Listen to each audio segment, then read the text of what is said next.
Hello, folks, and welcome to the second in our series of Dharma Outreach, Dharma Talks.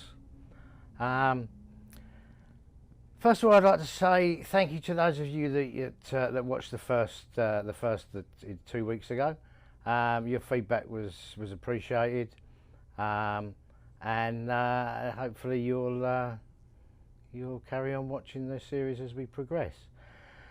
So today I've got with me Marshall, of course, and also we're very lucky to have a special guest, and Jeremy has joined us, and he's gonna he's I'm sure going to be it's going to be an interesting time for us this half hour. So I think we just saw a glimpse of the Refuge Recovery book there, and I think I'd like to start off with asking Jeremy about our new Refuge Recovery meeting, which you will be starting the first one tomorrow on Thursday, which will be regularly 6 o'clock in Beverley, but also via virtual as well, and Jeremy has offered to facilitate that meeting for us. So, Jeremy, perhaps you could maybe tell us a little bit about what you envision for the new refuge meeting. Sure. So, I mean, I have in the past, Marcia and I have tried to run this program before. I don't have any real expectations for the meeting, other than hopefully we get some people to join. I sort of enjoyed doing it because it was much different than any other program that I have tried. It just felt simpler, and I feel like for anyone in recovery, simple is where we need to start, is keeping it simple, you know? Thank you. So, as far as the Refuge Recovery program is concerned, the actual NOAA's program, have you had any experience of anyone personally that's benefited from the program? Either yourself or Marshall. I stumbled across it. I had found it one day on my own. I really hadn't known anyone who had tried the program before, so I had ordered the book and read through it, and it everything just seemed to make more sense to me than anything else I've ever tried. That's great. Yeah, and I could actually speak on refuge recovery, because as a person that was studied in, trained in some of the Buddhist principles and practices from just reading about, different forms of Buddhism, especially Theravadan Buddhism, like the Pali Canons. When I came out of prison, I began going to refuge recovery meetings, and refuge recovery is a Buddhist path to recovery, but Buddhism really focuses on the thing that we experience as people with addictions, because Buddhism focuses on the craving and the attachment that we experience on many different levels. Addiction is just like an accelerated version of that, for people that have the most severest forms of addiction. So it was something that I really gravitated towards as being a person in recovery and working with people in recovery. Jeremy, how do you feel like that program is towards like helping people in recovery? I mean, I believe it gets you to look more into self, and to sit with self. It really more of that aspect of more inner work, especially with the meditations. Do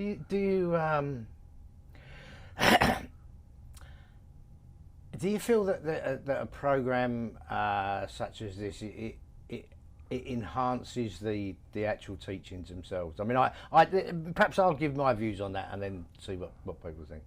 I certainly think that programs like Refuge Recovery and other programs,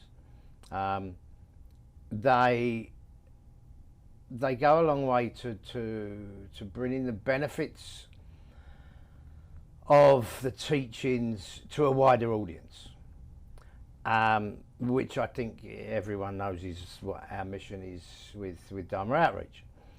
And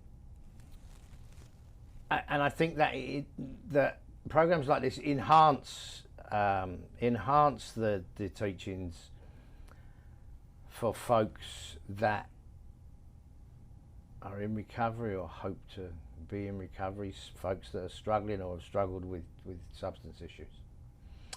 For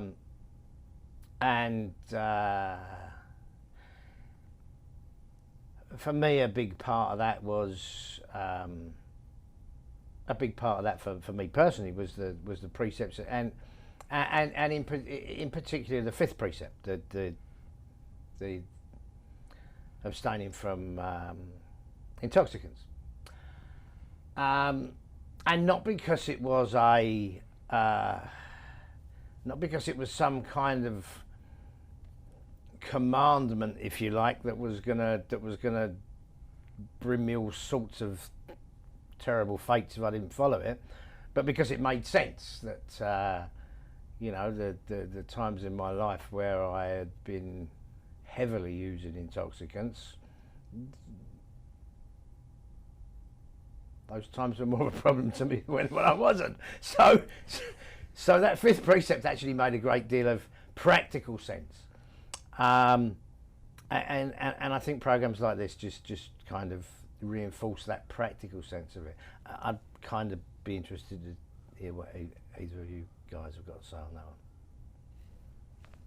You want me to kick it off? Kick it off. Woo! All right.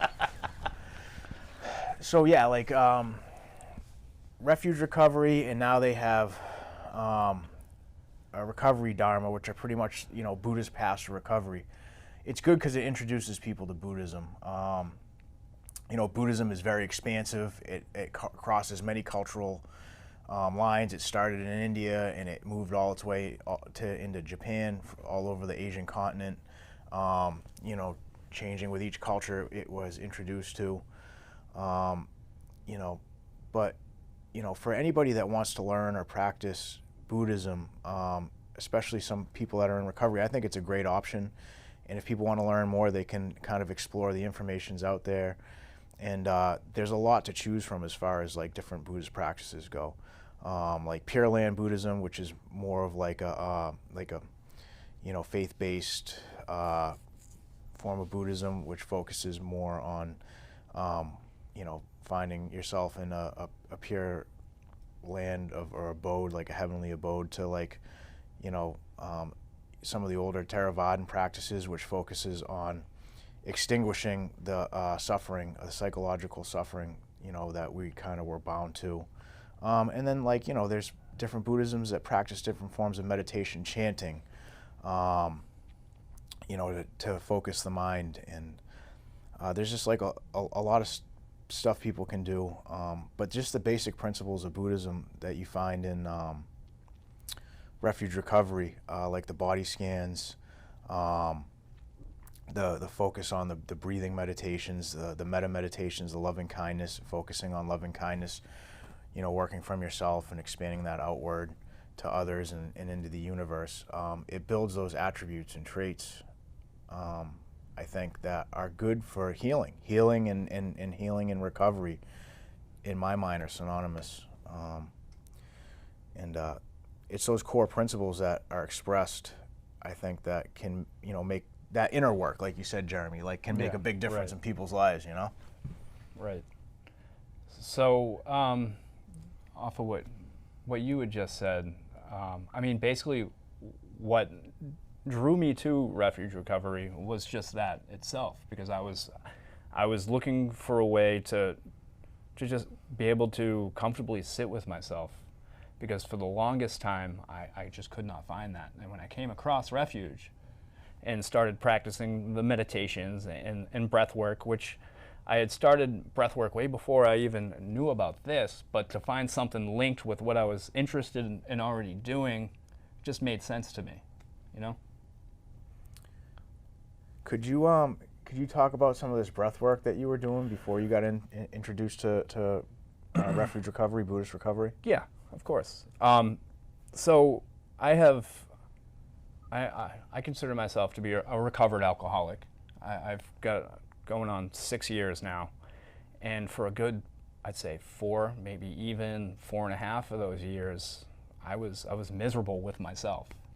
I was seeking something to fill the void that I knew if I had if I continued putting substance in my body, I was looking for that feeling when I drank. I was looking for that without the drink, and I just couldn't find it anywhere.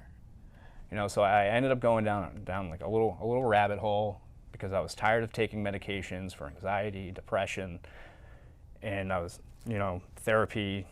It did help a bit, but I still just wasn't feeling like myself, I guess.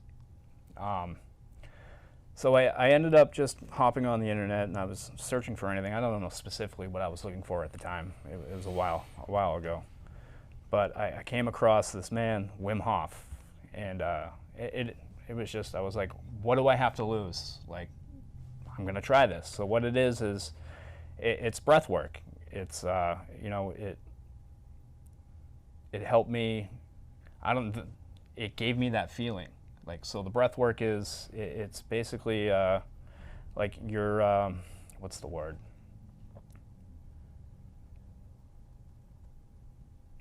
You're purposely hyperventilating yourself, almost, but you're conscious about it. So I know it sounds dangerous, but it really isn't, and it has done a lot of benefit for me. It has gotten me into a state of mind where those feelings of wanting to fill that void were null and void, gone. Through the practice of the breath work and cold exposure, I was able to heal my mind. Thank you. That's thank you for sharing it. I think I'd like to add here as well that this, although obviously this Dharma outreach program is Buddhist centered, we're not trying to convert anyone, and we're not trying to change anyone from anything they're doing. We're just trying to provide tools, provide access to tools for folks. And as I think everyone knows, we're specifically working with folks that I've taken to call in disadvantaged communities. I'm not sure whether that's politically correct to call that, but I'm too old to worry about that.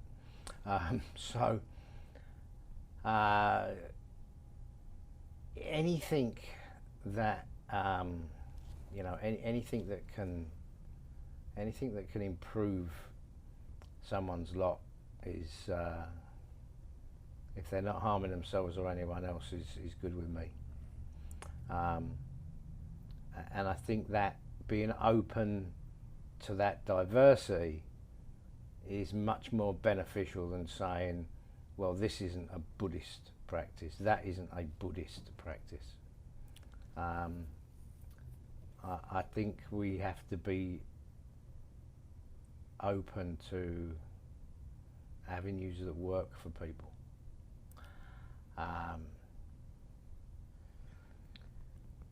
The group that I run on a Thursday in Boston certainly I don't think the majority of them wouldn't consider themselves to be Buddhist or anything else, but they're following Buddhist meditation basically what are Buddhist meditation, Theravada Buddhist meditation practices, as a tool in their recovery. And I think that's the most important thing for us here, that We are open to diversity. There is no dogma involved. And I have to say, if that upsets people, well, I'm sorry about that, but I'm going to carry on doing exactly the same as I'm doing. So, you know what, Sujito? I like what you said, and the stance of Tiffany's Recovery Incorporated is always finding what works best for the individual, meeting them where they're at. But which doesn't always mean that we leave them there, but we give people opportunities to make choices and decisions in their lives. But my question to you is this: are you saying that as a Buddhist, in which I believe is a Buddhist concept, that there's other tools out there for people to help improve the health of their mental state? For sure. Yeah, for sure. Absolutely. Absolutely. And I think there are tools and systems out there that certainly don't have this exclusive Buddhist label on them, that are incredibly Buddhist in their in the way they work. I think we need to get away from this, from some of this almost dogmatic, that's not Buddhism, this is Buddhism, that's not. I think we need to kind of get away from that. Although, having said that, I really have a very strong Theravada leaning. it's where I came from, and I still do, despite what others might think. And I kind of have little regard for what some people think, to be honest with you. But we have to be open to the fact that there are other tools out there that might suit some people better than others, and certainly my focus is on making folks aware of the Buddhist-based tools that can improve their lot in life, but not by excluding anything else that people might think, that people might find is beneficial. I go down the same route as far as harm's concerned. If someone is causing no harm to themselves or anyone else, then let them try what they want to try. That's my criteria on it, to be honest with you. Right. I mean, I personally, like everything that I practice, it's for me. That's what works for me. It's my experience. I'm not trying to tell anyone they're going to have the same experience that I have. Now, I don't consider myself a Buddhist. I don't like putting labels on myself, though I practice some similarities in it, but I don't go around saying, hey, I'm a Buddhist. Like, what you believe is what you believe, and that's okay. Like, I don't go around, I don't like telling somebody what they believe is wrong because I believe this. Everything is individual. For me, that's just for me.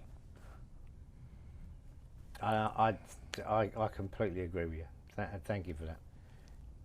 You know what I was thinking? Like I tell people I'm Buddhist a lot of times. Well, people don't really know a lot about Buddhism in this country, and they think that I worship the fat guy that you give money to at the Chinese food place. So yeah, it's like it's one of those things where it's like, sometimes I wish I hadn't have said it, but you know what I was thinking? Like, I want to talk about like love, like metta, loving friendliness or loving kindness, like that term in Buddhism. And I was thinking back when you were talking, Sujito, about that time we went down to the engagement center down on Mass and Cass, where the people were. There was hundreds of people down there, and we met Chrissy and Bob Jolbert down there. These people were amazing. I have never seen I have seen a lot of loving people, but like the love that these people emanated and how they were helping and taking care of the people in the streets, like that was metta. Now, Sujito, you and I have been around, and we've seen a lot of educated practicing Buddhists that talk about metta, but you don't really see, like, you don't see it in action. Whereas Chrissy and Bob, you see them, and like they're the personification of metta. And what were they saying? You can feel the love out here. You can feel the love in the street. And I see other people that don't have any type of Buddhist understanding or training, exemplifying like this Buddhist trait. You know, so like the things, like these ancient teachings and practices and principles, they just exist, you know. And I want to talk about that. That's that love. That's that love and friendliness, caring about others, like actually, genuinely. And when you genuinely care, you know, that's like Buddhism, right? You got like the intention, the thought. You know, that's part of the Noble Eightfold Path. And you talk about it, but then you do it. You know, if you're just thinking about it and talking about it, you're missing a step. So yeah, let's talk about that. What do you all think? I completely agree with you. You know, am I going to try and be diplomatic? Probably not. Anyone that knows me knows I'm probably not. I'm going to say I'm going to try and be, but I'm not going to be. You know, and unfortunately, not only in the little, well, I say little time, actually time's marching on. I've probably been in Massachusetts nearly 2 months now. But let's just say this, there are a lot more individuals and organisations that are very good at talking the talk. I don't see them walking the walk. And people like Bob and Chrissy, they probably don't even know what the word metta means, but there couldn't be any more personification of metta than those people. Yeah, interesting. It's been interesting to me to find. It's not new to me. I've been railing against this for a long time, and I'm going to kind of try and step off my soapbox now. But, you know, you can learn as many fancy Pali words as you like, or any other language for that matter. And I don't have an issue with anyone doing that. But unless you're actually going to put that into practice for the, I think I'm going to say for the greater good. That sounds quite grand, doesn't it? And I'm sure I've heard that loads of places before. Unless you're going to put that into practice, I question what worth it is. And that's fine. I'm not a scholar, never have been. I'm a meditator, and I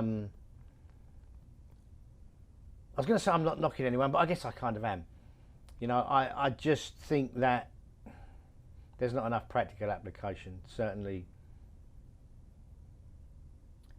in what is considered to be the upper echelons of Western Buddhism. And I think I'll leave it at that before I absolutely destroy both myself and the program. And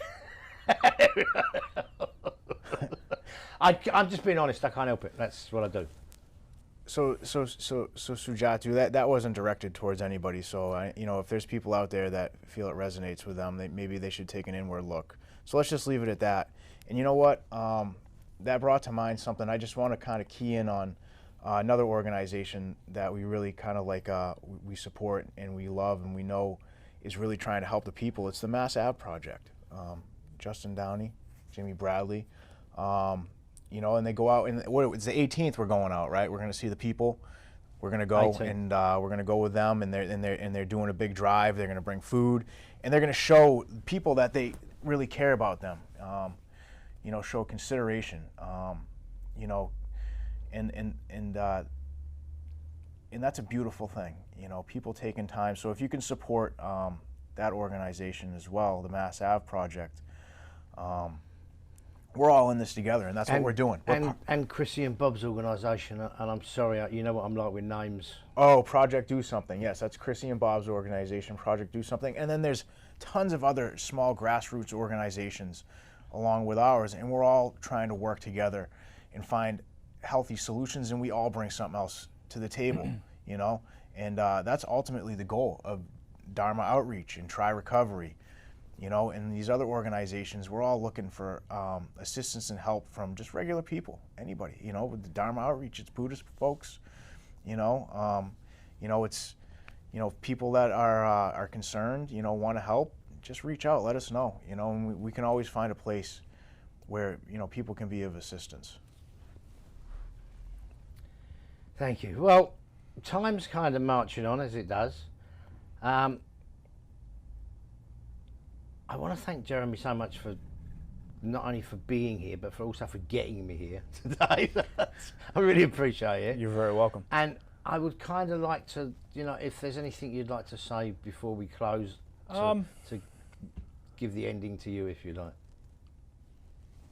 Put me on the spot. I'm sorry, I didn't mean to. Oh, it's all right. It's all right. I mean, basically, what I have to say is, for me, once I started my journey on self-discovery, I changed everything basically in my life. I was working a job that wasn't fulfilling at all, and I sort of like went through this spiritual awakening. And when I like came from it, it was like, okay, I know what I need to do now, and I've been doing it ever since.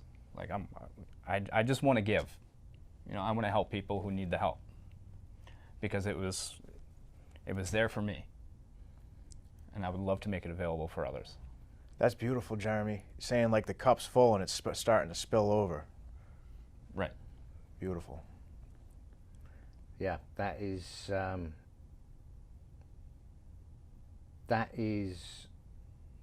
exactly what I think. What I think we're achieving. We're actually bringing. We're folks are gravitating towards us, not because of us, but because of, you know, there are good people out there that that genuinely want to give something back, and that was the reason. I'm not going to keep going on about it. It's the reason I left quite a very easy existence in Thailand. Don't believe anyone that tells you how hard life is for monks in Thailand, because it's incredibly easy. And it's heartwarming to hear when people say things like that. So I think on that note, we're probably somewhere near time. Marshall, did you have anything you wanted to end with? No, just thank you guys. Love you guys. I love all the people out there doing great work to help with the people that are struggling and suffering out there, and reducing suffering on a great grand scale, like something like you said. And that's all I got. That's what we're doing. Okay, then I think with that we'll wrap it up for this week. You won't get rid of us. We'll be back probably in 2 weeks' time with the next episode. Thank you again so much, Jeremy. Really appreciate your time, and thank you everyone for watching. We'll see you next time. Bye.